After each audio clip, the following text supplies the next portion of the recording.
In this video, I'm going to do a review of the Franklin Covey Franklin Planner menu shopping list. I will be showing these planner pages up close and will actually show you an example of how I use these menu planning pages. Hi everyone, my name is Tonya. I make videos on practical planning, organization, and small business.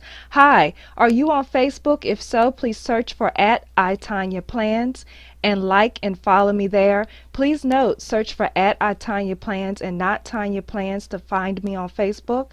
Also, are you watching from YouTube? If so, hey, hi! Please be sure to like this video and subscribe.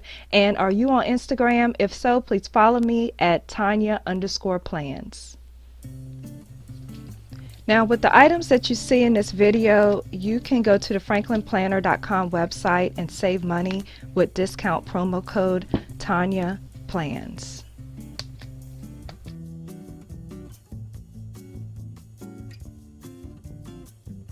Now, looking at these planner pages more closely, all of the menu planner pages are the same, and the front and the back of each page is different. So on the front, the title says menu planner, and across the columns here you'll see breakfast, lunch, and dinner.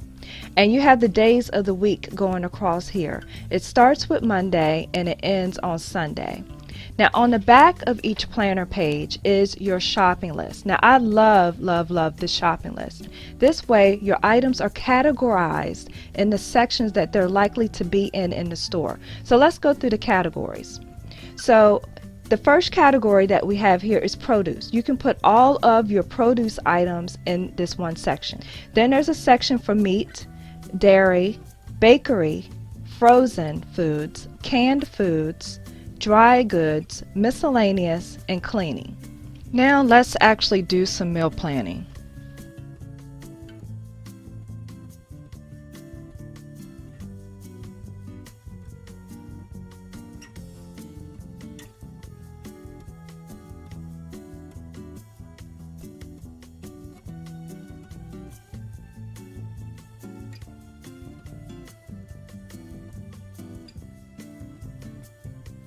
I have completed filling out the menu planner and the shopping list, and what I decided to do is write my menu planner on one page and then use a separate page for my shopping list. And the reason I did this on two separate pages instead of one, because as you know, the front of the page is the menu planner and on the back is the shopping list. Because after I finished writing out my menu for the week, I didn't want to have to keep flipping back and forth to write my shopping list. So I decided to just write my shopping list on the adjacent page. So let me show you what I have here. For planning the menu, I planned out what I plan to eat for breakfast, lunch, and dinner. Now, I eat a lot of the same things, and my family does too. So for during the week, for Monday through Friday, these are the lunch things that I plan to have available for the family. They are the Asian salad, albacore tuna, apple, cheese stick, yogurt, turkey sandwich, peanut butter crackers, cheese sticks, tuna sandwich, and peanut butter and jelly sandwich. My daughter likes to take those for lunch.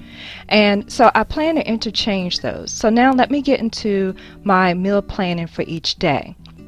Now on Mondays, I plan to have meatless Mondays. We're trying to cut back on our consumption of meat. So for Monday, for breakfast, we're having a smoothie and eggs. Now, you know, Monday through Friday is really hectic. We don't have time for a large meal on Monday mornings because we're just trying to get to work. We're just trying to get out to school in my daughter's case. That's for Monday. And for dinner, plan to have veggie burgers, mashed cauliflower, mushroom gravy, and sweet peas.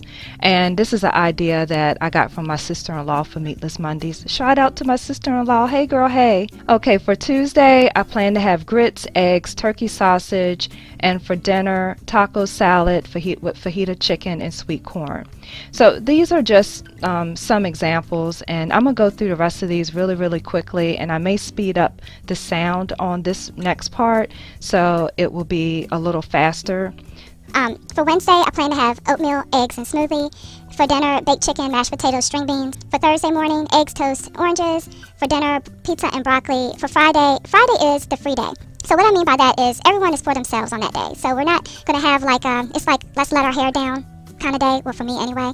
But on that day, I plan to have for breakfast available cereal and smoothie. And of course, if people want other things, they can have whatever we have in the kitchen. And as you can see here for dinner, I put free day. So that day we can eat leftovers, we can eat like whatever anyone wants, and we may all just eat different things. Sometimes that happens. My husband just loves chicken nuggets, so he's always fixing chicken nuggets. So he may fix that, I may fix something else. My daughter may want to fix oodles and noodles. She loves oodles and noodles. So that's what we're gonna do for that day. For Saturday and Sunday I can do a little better breakfast because I have more time. For Saturday morning, we're planning hash browns, eggs, and turkey sausage. For lunch, salmon cakes and Asian salad. And for dinner, chicken pot pie, which includes mixed vegetables. So that's all in one. There's an all-in-one dish there. On Sunday, we're planning grits, eggs, toast, and a smoothie and an orange. For lunch, leftovers or whatever anyone wants. And for dinner, barbecue, baked chicken, spinach, and rice. So that's just an example there of how I filled out my menu planner for this week. Now let's go over to the shopping list. So the whole idea of this is to take your menu planner and derive a shopping list from what you plan to eat. So this is what I came up with when I look at, for example, my chicken pot pie.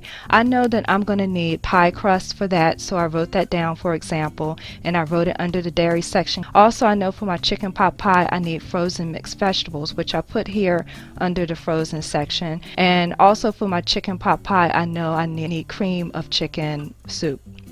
So I put that under the canned section. I'm not going to go over my whole shopping list here. It's pretty self-explanatory, but I just wanted to show you an example of how it works. Now next, what I plan to do is take the shopping list into my kitchen and kind of check off, because a lot of these items I already have. So I don't want to go to the store and buy duplicate items. So I'll probably just check off the items that I already have. I'm not a fan of taking my planner into the grocery store. Even though this is a compact size, I try not to take this into the store. Now when I was couponing, I used to take my planner into the store more. But now that I don't coupon as much, I do a couple of things.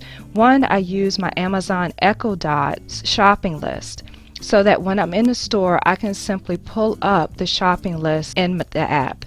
If I don't want to use the Amazon Echo Dot, another thing I can do is just simply take a picture of this shopping list and just pull up the picture in the store. That way I don't need internet like I would need if I use any apps or anything like that. I'm simply pulling up a picture in the store, which should come up pretty quickly. I can enlarge it, I can pinch out, and I can see the items that I need to buy from the grocery store. I hope you found this video helpful. This is Tonya, helping you feel more organized so this can be your best year yet. Take care.